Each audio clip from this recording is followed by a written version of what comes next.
Chapter 4 Hazard. It was a Monday evening and getting late, but Timothy Hazard Ford, known to everyone as Hazard, was avoiding going home. He knew from experience that the only way to escape the come down after a weekend was to just keep on going. He began pushing the start of the week further and further back, and bringing the weekend further forward, until they almost met in the middle. There was a brief interlude of horror at around Wednesday, and then he was off again. Hazard had been unable to persuade any of his work colleagues to hit the city bars that evening.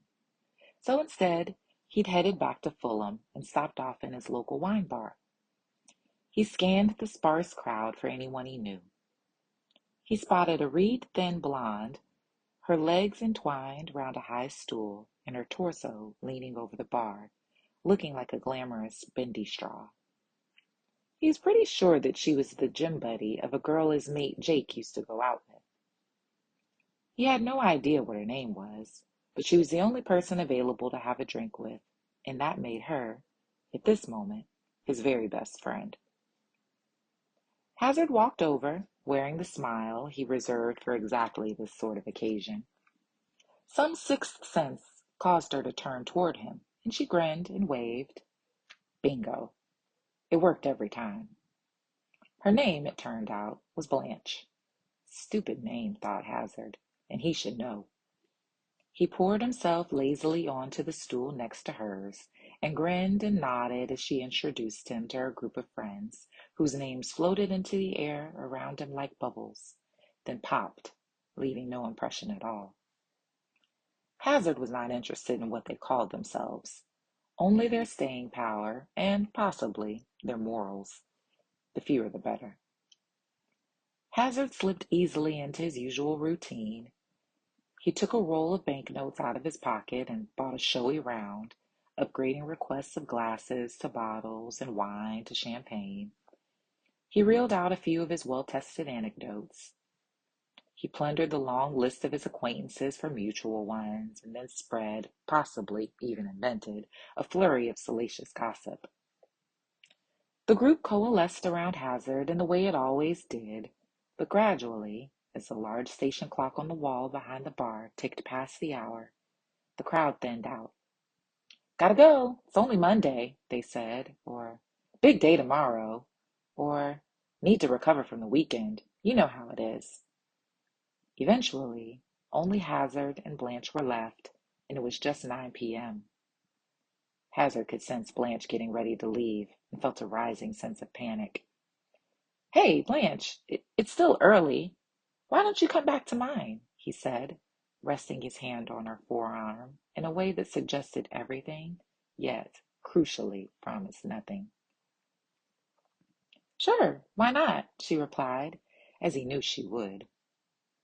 The revolving door of the bar spat them out onto the street.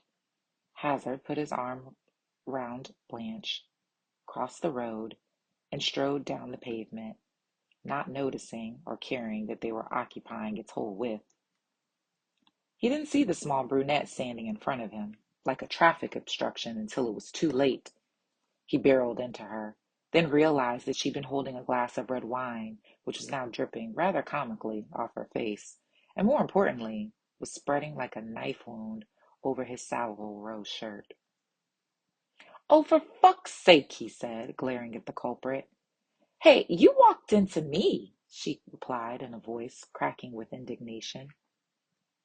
A drop of wine trembled at the end of her nose like a reluctant skydiver, then fell. "Well, what on earth do you think you were doing just standing in the middle of a pavement with a glass of wine?" he yelled back at her.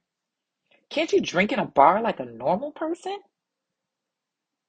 "Come on, leave it, let's go," said Blanche, giggling in a way that made his nerve ends jangle.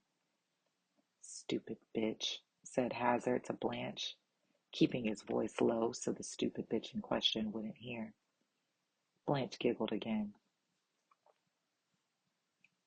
Several thoughts collided when Hazard was woken by a strident alarm. One, I can't have had more than 3 hours sleep. Two, I feel even worse today than I did yesterday.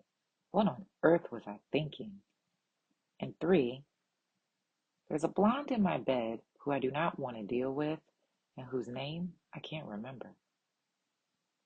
Luckily, Hazard had been in this position before.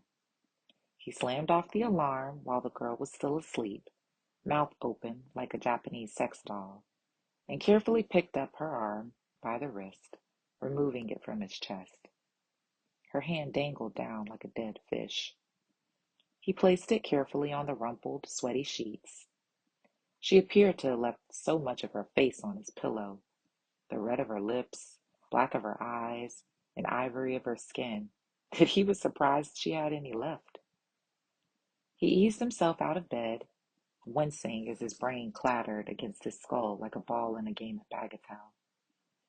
He walked over to the chest of drawers in the corner of the room, and there, just as he'd hoped, was a scrap of paper with a message scribbled on it. She's called Blanche. God, was he good at this. Hazard showered and dressed as quickly and as quietly as he could, found a clean piece of paper, and wrote a note. Dear Blanche, you look too peaceful and beautiful to wake. Thanks for last night. You were awesome. Make sure you close the front door properly when you leave. Call me. Had she been awesome? Since he had virtually no memory of events after around 10 p.m., when his dealer had shown up, even quicker than usual on account of it being a Monday, it hardly mattered. He wrote his mobile number at the bottom, carefully transposing 2 of the digits in order to avoid it being at all useful, and left the note on the pillow next to his unwelcome guest. He hoped there'd be no trace of her when he returned. He walked to the tube station on autopilot. He was, despite the fact that it was October, wearing sunglasses to protect his eyes from the weak glare of the new day. He paused as he reached the spot of his collision last night. He was pretty sure he could see a few splatters of blood-red wine still on the pavement, like the remnants of a mugging. An unwelcome vision floored him. A feisty, pretty brunette glaring at him as if she really, really hated him. Women never looked at him like that. Hazard didn't like being hated. Then a thought struck him with the vicious side swipe of an inconvenient truth. He hated himself too, right down to the smallest molecule, the tiniest atom, the most microscopic subatomic particle. Something had to change. Actually, everything had to change.